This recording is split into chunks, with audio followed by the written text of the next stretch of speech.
Should Hollywood director James Gunn have been fired for making pedophile jokes 10 years ago? Samuel L. Jackson, William Shakespeare, and the Lord your God weigh in. Then Alan Dershowitz joins to discuss whether Democrats will or even can impeach President Trump. I'm Michael Knowles, and this is The Michael Knowles Show.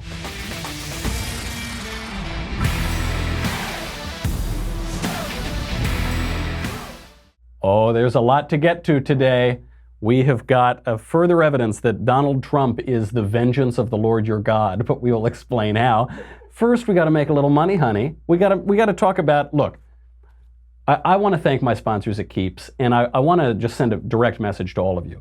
I am not an Adonis of a man, okay? I'm perfectly willing to admit that. I'm not a Herculean type of figure, but I've always had one advantage when it comes to the ladies. I'm not telling any tales out of school here. I've got a nice fluffy head of hair. You should keep your hair. It's very easy to keep your hair, and a lot of men will start to lose their hair between the ages of 25 and 30. It starts that early. People don't think about that. You think like when you're 50 you lose your hair. No, it starts very early, and it's very easy to keep the hair you have, but you have to get started. Use Keeps. This is clinically proven to work. You know, the solution, there are two clinically proven medications that let you keep your hair. They're now inexpensive and they're easy to get. You don't need to lose your hair if you don't want to. It's 5 minutes right now, and it costs just $1 a day or less, and you'll never have to worry about hair loss again. Think about how much money you spend on lattes. Less than $1 a day to keep your hair and have women looking at you and kind of winking at you down the street. Get started today. It takes 5 minutes to sign up. It's very easy. Just answer a few questions, snap some photos. A licensed doctor will review that information, recommend the right treatment for you, all without you ever leaving your couch, which is the only way I do anything. There are generic versions of the only two FDA-approved hair loss products out there.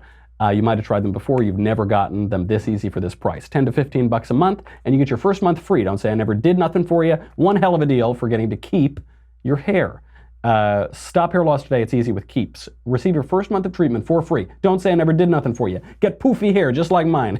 Or keep the poofy hair you've got. Go to keeps.com/covfefe, C-O-V-F-E-F-E. That is KEEPS.com/covfefe, C-O-V-F-E-F-E. That is a free month of treatment. Keeps.com/covfefe. Keeps, hair today, hair tomorrow. Okay, back to pedophiles. Back to the pedophiles in Hollywood. So you saw James Gunn, who's the director for Guardians of the Galaxy. He was about to inherit the whole Marvel universe, you know, as a big up-and-comer in Hollywood, major player. He just got killed, got fired from Disney because he made pedophile jokes 10 years ago. And some people are saying maybe it's more than jokes. Hollywood has a pedophile problem. Is he part of that? Others are saying this is just a witch hunt. You know, he says negative things about Trump, and he's an anti-Trumper, and he's basically getting what he deserves. There was just a character assassination. For reaction, though, because now this is hitting everybody. Trevor Noah's getting hit for racial tweets that he sent out years and years ago. There were all these, Michael Ian Black said some weird pedophile tweets. Sarah Silverman made some weird pedophile tweets. Patton Oswalt made some weird pedophile tweets. All of this, for reaction, we cut now to every single person in Hollywood. This is bad. We gotta definitely write a song about how we do not diddle kids. Do not diddle kids, it's no good diddling kids. There is no quicker way for people to think that you are diddling kids than by writing a song about it. You gotta write a song that says, ooh, I wouldn't do it with anybody younger than my daughter. No, little kids gotta be big, older than my wife, older than my daughter, something like that. I don't know if that's gonna work. I don't know if that's going to convince anybody. So this is the question. Should James Gunn have been fired for this? Should these people who made jokes 10 years ago, should they be liable for those things now? You know, it couldn't have happened to a better guy. That's what I'll first say about it. It couldn't have happened to a nicer guy. James Gunn is the first one on the line to say, kill people, not literally, figuratively, kill their careers, make them lose their jobs, cancel their shows because I disagree with them politically. James Gunn is the first guy to do that. He's the first in line. He said, here are a couple of tweets from him, not the pedophile tweets, but the anti-free speech ones. He says, quote, I wish some of these so-called defenders of liberty would start to understand what freedom of speech is and isn't. Roseanne is allowed to say whatever she wants. Doesn't mean ABC needs to continue funding her TV show if her words are considered abhorrent. Okay, all right, that's a fair argument, James, but, you know, be careful when you throw stones. Let's see what happens to you. He also said about Laura Ingraham, he said, I hope Hulu stops advertising on the Laura Ingraham show so I can watch it. Online bullying and shaming of teenagers should not be supported by Hulu. Let them know. And he said about same thing about Laura Ingraham. I'm really looking forward to season 2 of Handmaid's Tale, so I hope Hulu stops advertising on the Aunt Lydia show, on the Laura Ingraham show, so I can watch it. Online bullying and shaming of teenagers should not be supported by Hulu. Let them know. So James Gunn, this guy is saying, fire Laura Ingraham, fire Roseanne. They should all lose their shows for in Roseanne's case, a joke they made, and in Laura Ingram's case, just because he disagrees with her politics. And now it comes back to him. Be careful about this. This made me realize across a whole broad array of spectrum, not just Hollywood, but in foreign affairs, in politics, to the news media, Donald Trump is the vengeance of the Lord. Donald Trump is the vengeance of the Lord. It made me think of Samuel L. Jackson in Pulp Fiction. Here's Samuel L. Jackson explaining Donald Trump. Ezekiel 25:17. The path of the righteous man is beset on all sides by the iniquities of the selfish and the tyranny of evil men. Blessed is he who in the name of charity and goodwill shepherds the weak through the valley of darkness, for he is truly his brother's keeper and the finder of lost children. And I will strike down upon thee with great vengeance and furious anger those who attempt to poison and destroy my brothers. And you will know my name is the Lord when I lay my vengeance upon thee. That's it. He's the vengeance of the Lord. You know, it's funny because Samuel L. Jackson in that movie says, I'm quoting Ezekiel 25:17, I think, but he's actually misquoting it. He's got a lot of other stuff in there that isn't in Ezekiel 25:17. This is the direct quote. And I will execute great vengeance upon them with furious rebukes, and they shall know that I am the Lord when I shall lay my vengeance upon them. This is, I'm not saying Donald Trump is laying his vengeance. I'm saying he is the vengeance. Donald Trump is the vengeance. He is the double standard destroyer. He wrecks the double standards in all of these people. Because, you know, when I saw the James Gunn thing, my first reaction is, this is an ugly culture. This is a really ugly culture where we're just gunning, pun very much intended, gunning to destroy people for things they said 10 years ago. What jokes did I make 10 years ago? I don't know. Did I make some off-color jokes? Yeah, sure, for sure. I don't know which ones, but certainly I did. Did you? Yes, you did too. So did every single person. So should people lose their careers because of jokes, even bad jokes, even crass jokes, even unfunny jokes that they made 10 years ago? No, I don't think so. But if you're gonna dish it, you better be able to take it.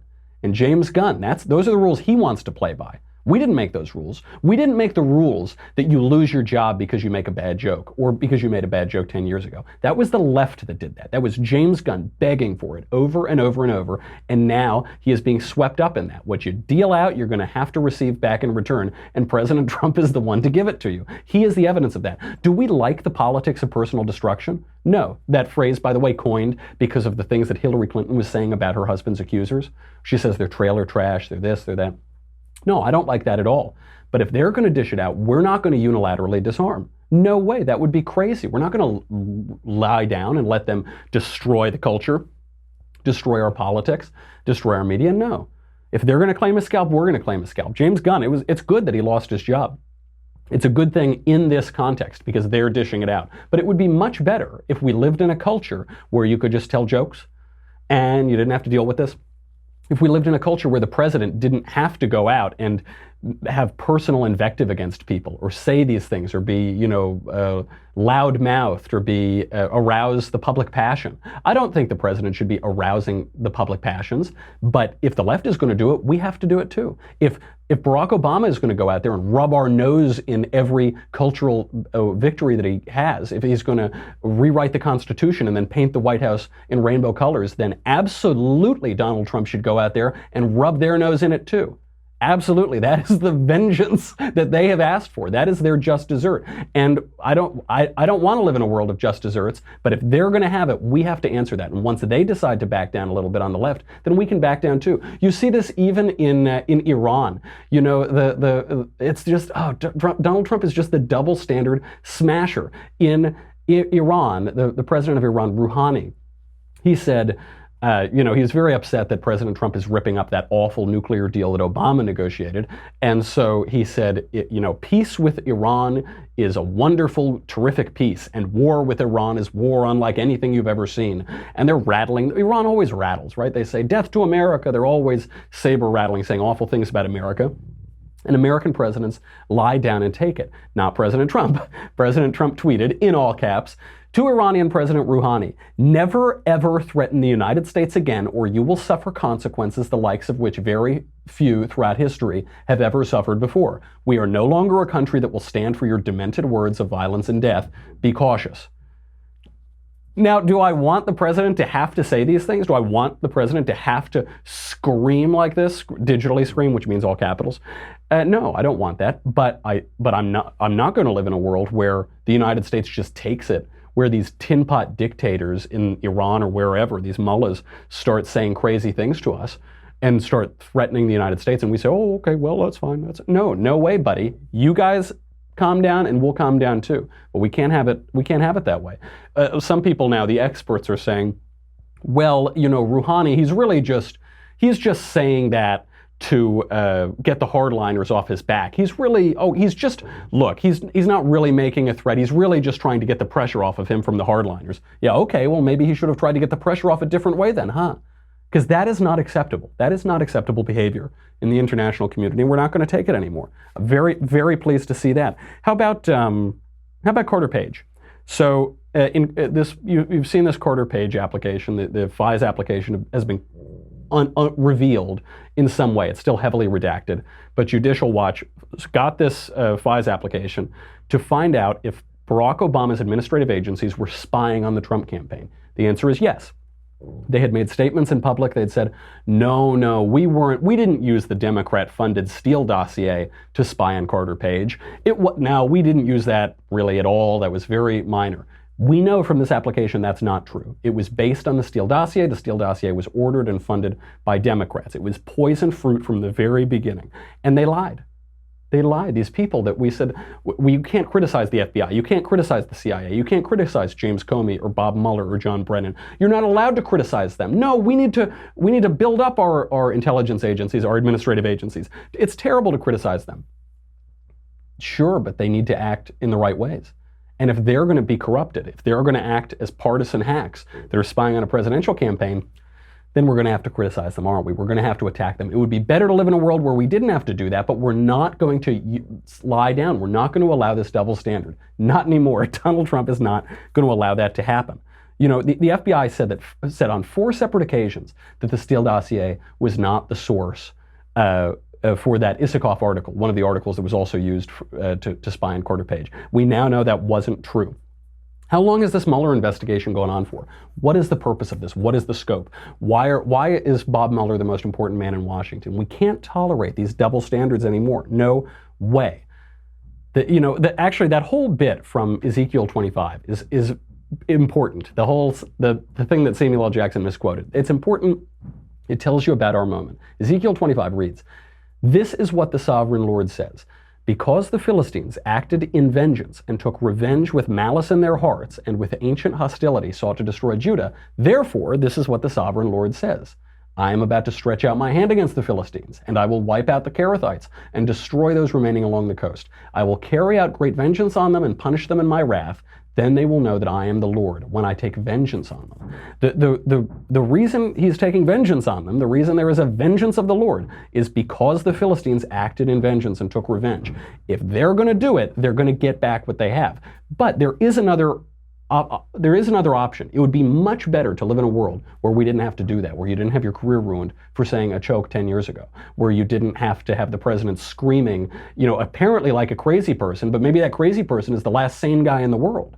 It would be much better to live in a world of mercy and grace. It reminds me of this line from The Merchant of Venice that Portia says to Shylock. And I'm probably now what was that? The Southern Poverty Law Centers. Now they're going to say, here's evidence that Knowles is a racist. He quotes The Merchant of Venice. So get ready for that one. But it's a great line. I remember this from acting school. Portia to Shylock says, "Though justice be thy plea, consider this, that in the course of justice none of us should see salvation. We do pray for mercy, and that same prayer doth teach us all to render the deeds of mercy. I've spoke thus much to mitigate the justice of thy plea, which if thou follow, this strict court of Venice must needs give sentence against the merchant there. In the course of justice, none of us should see salvation. So if the left is going to keep this up and say, we're getting him, we're going to get Ingram, we're going to get this show canceled, we're going to get this guy fired, then we're going to do it too. And see what kind of society that is. See if you like that. See if you like a taste of your own medicine. It's an ugly society. It's an ugly, divisive society. And I hope that the left gets the message here. Probably they won't. All right, we've got to, speaking of this exact question, we've got to bring on Alan Dershowitz to see if the left is going to learn their lesson or if they're going to go ahead and try to impeach Trump for absolutely no reason. If they're going to try to create some totally bogus, just political story, anti-legal case to impeach Trump. Alan Dershowitz, you all know him.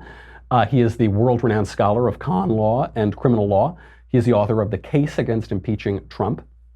Alan Dershowitz, Professor Dershowitz, at age 28, became the youngest law professor in the history of Harvard University. He also famously got OJ off, but now he's getting more flack for defending President Trump. Defending the double murderer, that's fine. Defending President Trump, absolutely unacceptable. We talked to Professor Dershowitz. There's no greater expert in the country on this question than him, and we will analyze. Will the Democrats learn their lessons, the vengeance of the Lord, or are they going to try to impeach President Trump? Here is Professor Dershowitz. Professor Dershowitz, thank you so much for being here. Thank you.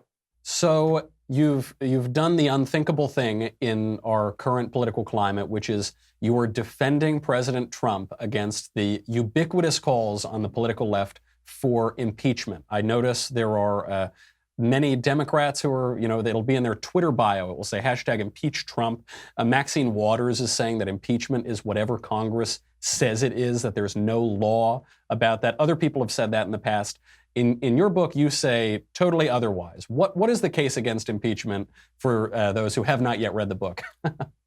Well, first you have to read the book because it lays it out. Of course. In readable detail, it's really a relatively simple argument. And that is, the framers of our Constitution considered making the criteria for impeachment maladministration in office or other European or British criteria for removing a president. They rejected it.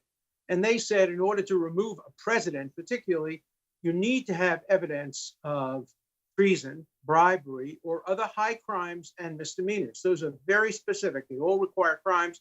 You need to have a trial in the Senate.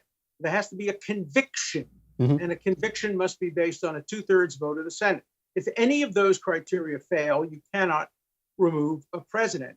And just like you can't change the 2/3 requirement, you also can't change the requirement of a conviction for treason, bribery, or other high crimes and misdemeanors. You can't just make it up, even if you don't like the president.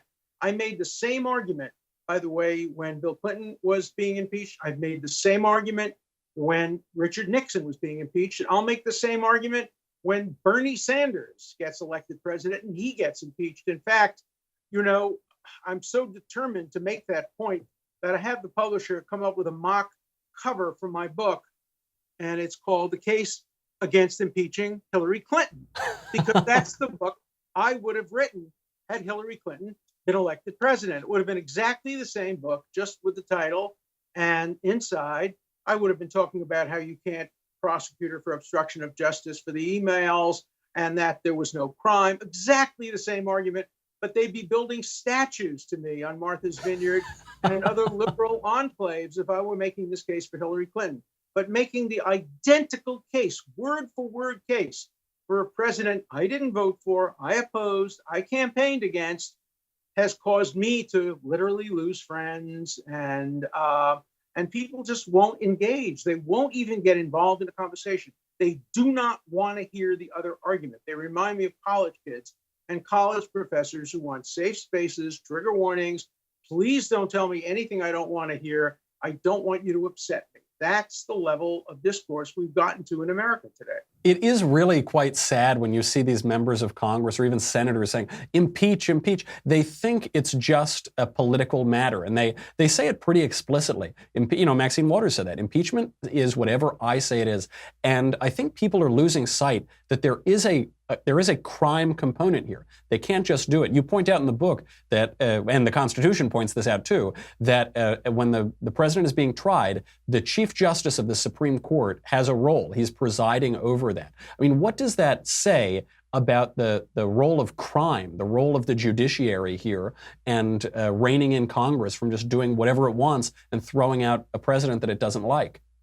Well, Hamilton explained that in the Federalist Papers. He said there were some who wanted to have the Supreme Court preside over the trial of a president. And the compromise, he used that term, compromise, was to have the Chief Justice preside. Now, the Chief Justice doesn't preside just because he looks pretty in robes or to lend dignity to the proceeding. He presides because he is the chief judicial officer of the United States, and he has a role to play. And if I were the president's lawyer and he were impeached, and I am not, but if I were, the first motion I would make if he were impeached for something that wasn't a constitutionally specified crime, I'd make a motion to the Chief Justice to dismiss the impeachment the same way you'd make a motion to dismiss an indictment in front of a judge before there could be a trial.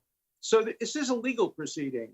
There is a political element. Even if the president commits impeachable offenses, Congress doesn't have to remove him. If political considerations lead to less than 2/3 of a vote to remove him, he stays in office. But he has to be impeached only and removed only on the basis of these specified crimes. So it's a necessary but not sufficient condition. Politics only comes into play once there's evidence, enough evidence to convince 2/3 of the Senate that he has committed an impeachable crime.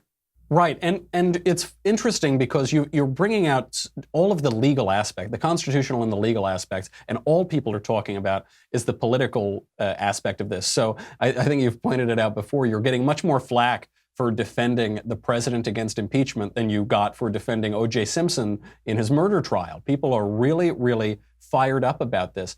And you bring up some interesting questions in this book, which is that, for instance, a removal from office is not self-enforcing. Someone has to remove him. So what happens, what happens if the president says, I don't want to be removed from office? It's so interesting. Impeachment has been on our books for 225 years. I know of no academic who has ever raised this question before. None. Let's assume the Senate were to order him removed by a 2/3 vote for maladministration in office. There are 3 branches of government. Each can interpret the Constitution as they believe is justified. If the Senate interprets the Constitution as saying we can remove a president for a non-crime, and the president says, no, that's not my interpretation, my legal counsel, my advisors all tell me you need a crime, the president says, this is an unconstitutional act of removal. I'm not going anywhere. At that point, what is the Congress going to do? Call out the marshals? Right. Call out the army? No, bring it to the United States Supreme Court. When we have a conflict between constitutional interpretation by the president and by the Congress, as we did in Marlborough versus Madison, the case goes to the United States Supreme Court. 2 justices have already opined that they very well might have jurisdiction to consider a case if Congress acts beyond its authority. But again, I don't know of a single academic who has said that the Supreme Court has a role to play. So I'm out there all alone, but I'm very comfortable out there because I think I'm right. If you disagree with me, read the book, write your own book, write an article, write a book review, argue with me, defeat me in the court of public opinion, but don't refuse to engage with me. Even if I'm wrong, and it's possible I'm wrong, I've laid out an important constitutional argument that nobody laid out before, and that argument has to be taken into account, especially if we try to remove a duly elected president of the United States. Of course, because you might win in the short term, but you'll certainly, that creates awful precedent in the long run. And it's so funny that people on the left are disparaging you for this, as though you've, shifted sides. All of a sudden, Alan Dershowitz is some conservative Republican hack or something. But you're the one who has remained consistent here. It is partisans, I suppose, on both sides who keep shifting their arguments. But I wonder, in this climate, especially you see it in particular on campuses, but you see it in political discourse too, people seem to have very little respect for reason, for civil arguments, for engaging with the other side, very little interest in referencing the law or the Constitution. Does that spell a sort of demise or doom for our constitutional republic and for our political culture, or is this just more of the same partisan arguments that we see again and again over the years? Look, we've had this for decades. In my own lifetime, we saw a liberal president of the United States, detain 110,000 Japanese Americans in detention camps. And who supported that? All the liberal justices of the Supreme Court, Douglas and Black and others. The dissenters were more conservative. We saw it during the McCarthy period. Oh, this time it's different. Communism is such a great threat. We have to really deny civil liberties. Or the Vietnam War. Let's draft political dissenters to stop them from dissenting. Or after 9/11. In every generation, I've seen efforts to limit civil liberties. And what's different about this one is with Trump, you have to pick sides. Nobody's in the middle. You either must hate him and think he is the worst president in the history of the country, or you must love him and think he's the best. And there's almost no room for nuance. And even if you hate him and think he's the worst, you have to defend his civil liberties, because his civil liberties are our civil liberties. If you can deny a president constitutional rights, you can deny anybody constitutional rights. And all the arguments I'm making are civil libertarian and liberal arguments. And again, if Hillary Clinton were the one who was being impeached or prosecuted, all the liberals would be making the same exact arguments. But because I make them at a time when Trump is the president, I'm regarded as a pariah of the left. And also, what's even more disturbing is I'm a hero of the right. I don't want to be a hero of the right. I'm not a Trump supporter. I'm not somebody who is making this argument only because it's Trump. I'm making this argument because I support the Constitution of the United States. So both sides misunderstand me. Look, it's clear. When I'm a fervent Boston Red Sox fan, and some of my best friends are New York Yankee fans. And, there's no argument. Either the Red Sox are the greatest team in baseball, they are, or the Yankees are the greatest team, they were. But you can't have a kind of argument. You have to pick sides, you have to pick teams. That's what's happening. It's okay in sports. It's not okay in governance. As you were pointing out that you've now become an unwitting and unlikely hero to the political right, I was trying to figure out in my studio where I was going to put up the Alan Dershowitz poster, but then you made that comment about the Red Sox and the Yankees, and I've got to scrap the plans for it altogether, unfortunately. Okay. Now, there is one aspect where nuance has been coming in on the pro-impeachment side here, though, which is that people who are calling for the impeachment of Trump are saying that he colluded with Russia, and this is somehow sufficient to impeach him. Does collusion rise to the level of high crimes and misdemeanors? It doesn't even rise to the level of low crimes and misdemeanors. It's not a crime. Collusion is not a crime, except if business people collude together to violate the antitrust laws. In my book, The Case Against Impeaching Trump, I give the most extreme hypothetical. During the campaign, candidate Trump calls up President Putin and says, "Hey, Vlad, do I have a deal for you?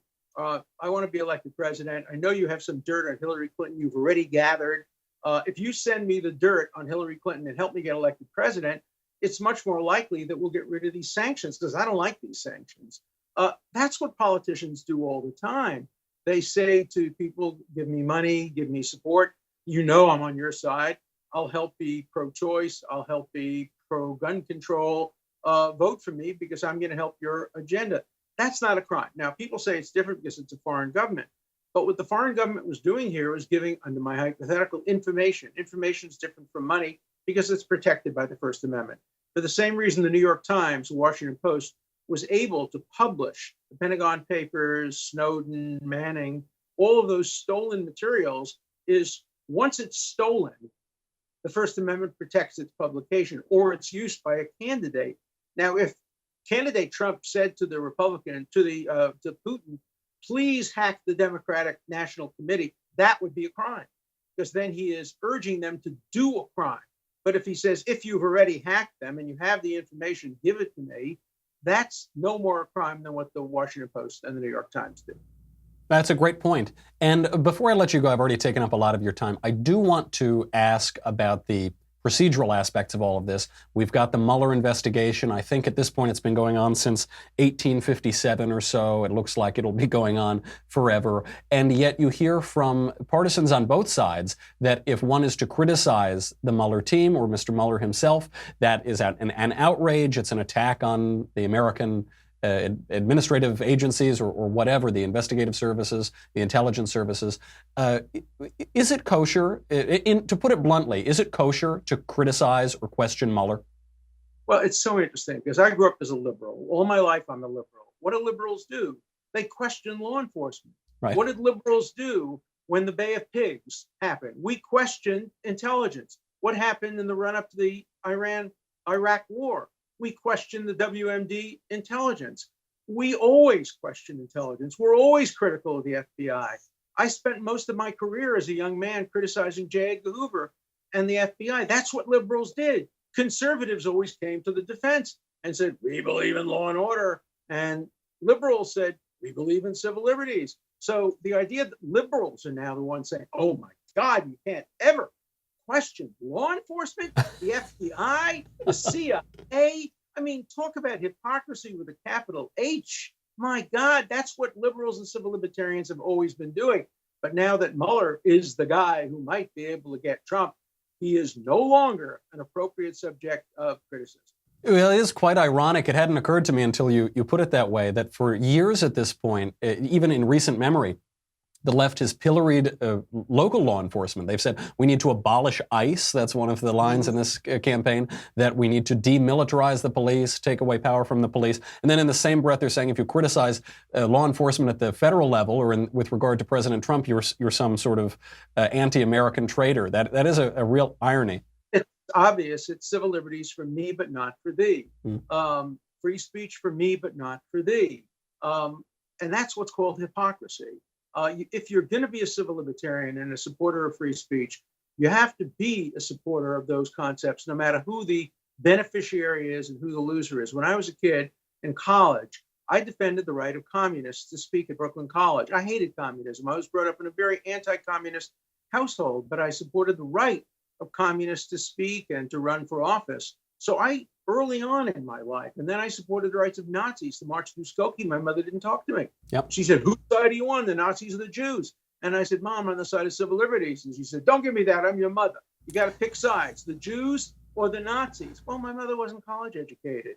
But the people who are criticizing me today are, many of them lawyers. They have to know that if you believe in civil liberties, you will sometimes end up defending people you don't like. It was H.L. Mencken who said, first they go after the SOBs and they establish the precedent on them, and then they come after the rest of us. That's why I'm going to continue to defend the rights of every American, whether it was David Duke or whether it's some communist on the left or whether it's President Trump or President Clinton or Bernie Sanders or anybody else. I don't think you can draw lines depending on whose side people are on. I always ask myself, have I passed the shoe on the other foot test? If the shoe were on the other foot, if it were Gore versus Bush rather than Bush versus Gore, would the Supreme Court have come out the other way? I wrote a book saying no. I wrote a book called Supreme Injustice. The liberals loved my book then because I criticized the Supreme Court. But if I made the same criticism today of law enforcement or judicial, I'd be pilloried. So I'm going to stick to my guns. I've been doing it. I'm almost 80. I've been doing it. That's been my life. I'm not changing.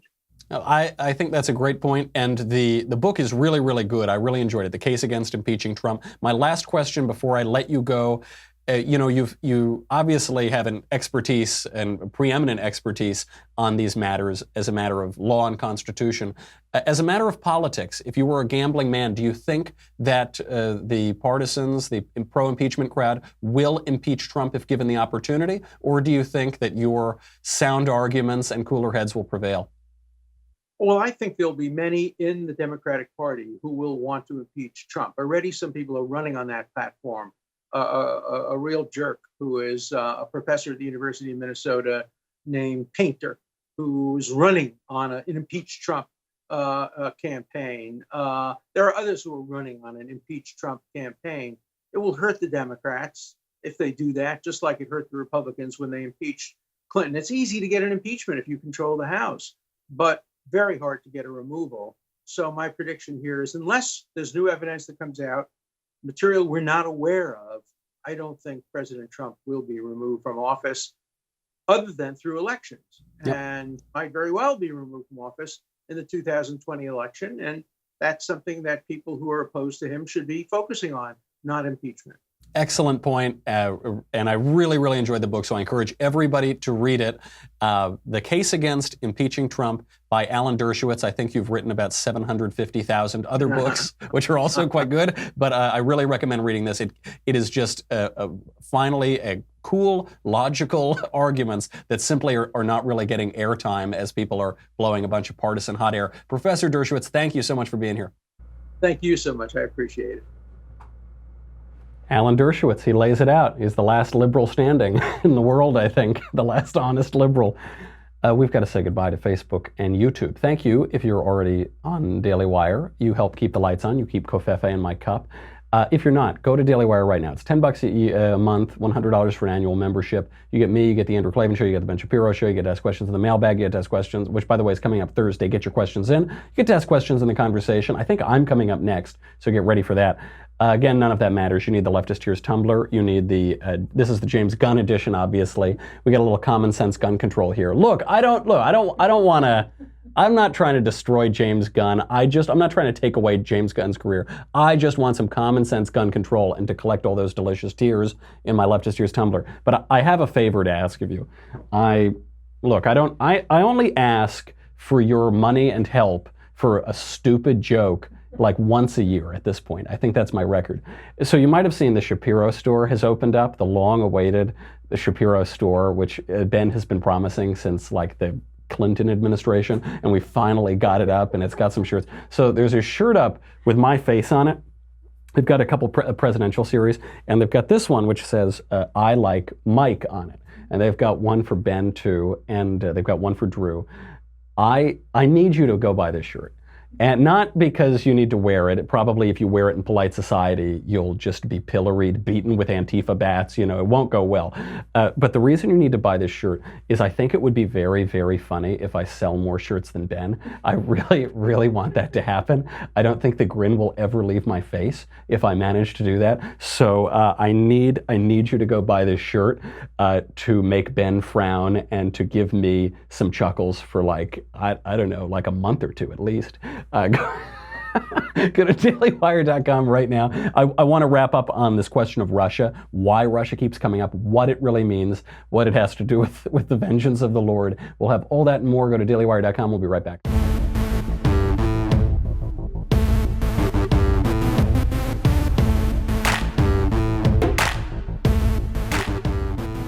Too much fun. Everything from selling more shirts than Ben, really that would be the most fun of all. But watching the logic of these lefties play out right on them. It's like them, you know, they're aiming at Donald Trump with a boomerang and they say, well, I'm going to get Trump now. And they throw it, right? But it doesn't quite hit Trump, does it? No, it just boom, hits him right in the head. And it's great to watch that logic turn out because for so long it's been a double standard. They get to run roughshod over us and we're not allowed to fight back. We say, no, we can't. Oh, it would be, oh no, it would be so uncouth. Oh, it would, that's not nice. Well, one simply doesn't do that. You drink your tea with your pinky out, right? And then in comes Donald Trump, the vengeance of the Lord, and we see it play out on them. This is all focused on Russia right now, right? They're all, as a matter of politics, they're aiming to get Trump on Russia. You've got candidates campaigning for Congress, for the Senate on an impeach Trump platform. What crime did he commit? What are the legal grounds for impeaching him? Right, that's just, but they're gonna do it.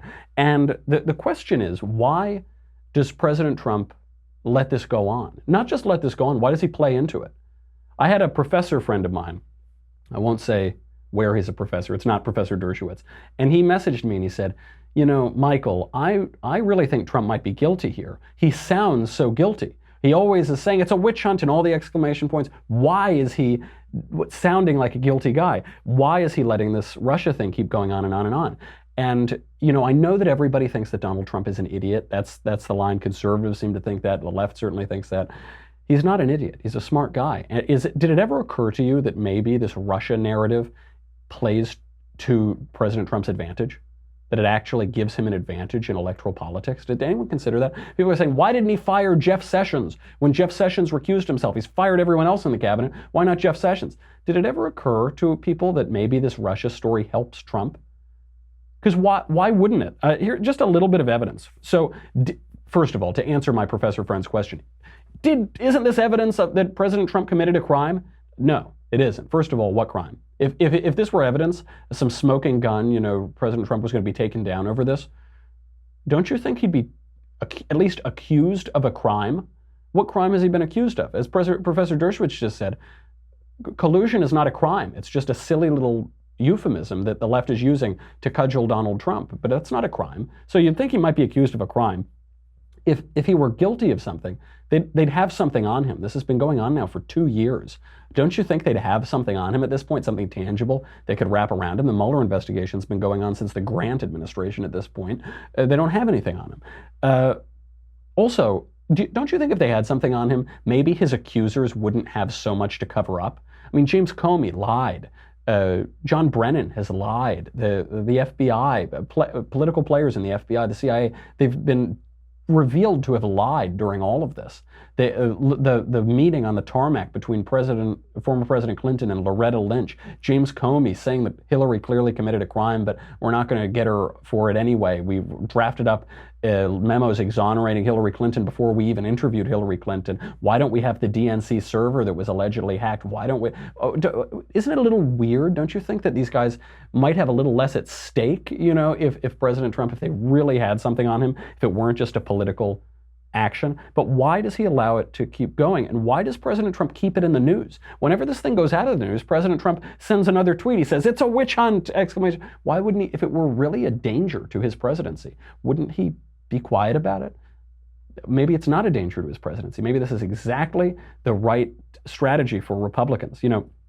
According to Gallup, fewer than 0.5% of Americans think that this Russia collusion thing is an important public issue.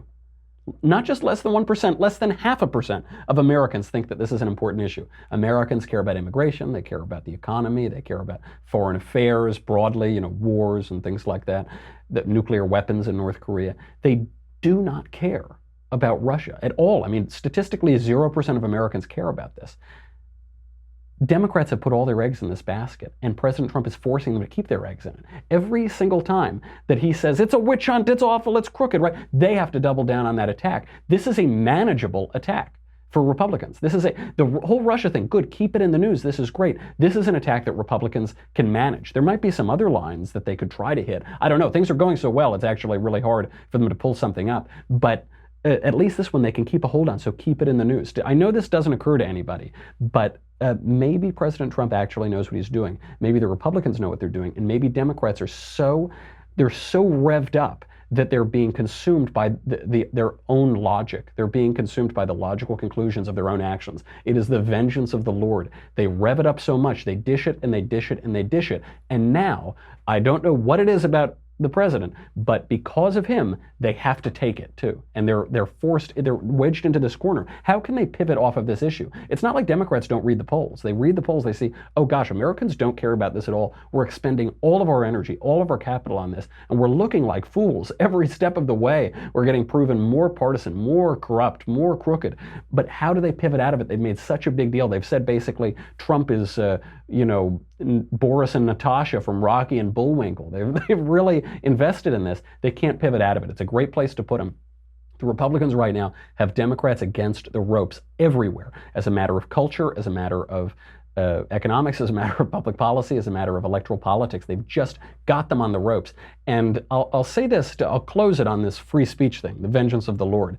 With James Gunn, do I want to live in a world where people can make jokes 10 years ago and they don't have their lives ruined for it? Yes, I do. Some conservatives, I think, are being a little obtuse on this. They're saying, well, look, it's not a First Amendment issue. Look, the market has spoken. The market has spoken. He made these comments, Disney had to fire him. It's the market. Right, but this is looking at free speech ideologically too narrow. Free speech is not just about politics. It's not just about the First Amendment. It's not just about economics. It's not just about the market. It's about the culture. What kind of culture do we want to live in? A culture where you can joke around or a culture where you can't joke around? Obviously, we want to live in a culture where you can joke around. But the left has to stop poisoning that culture.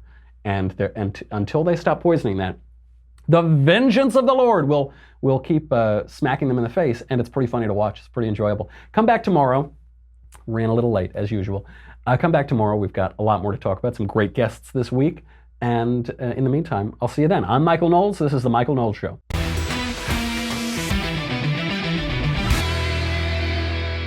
The Michael Knowles Show is produced by Senia Villarreal, executive producer Jeremy Boring, senior producer Jonathan Hay, our supervising producer Mathis Glover, and our technical producer is Austin Stevens, edited by Jim Nickel.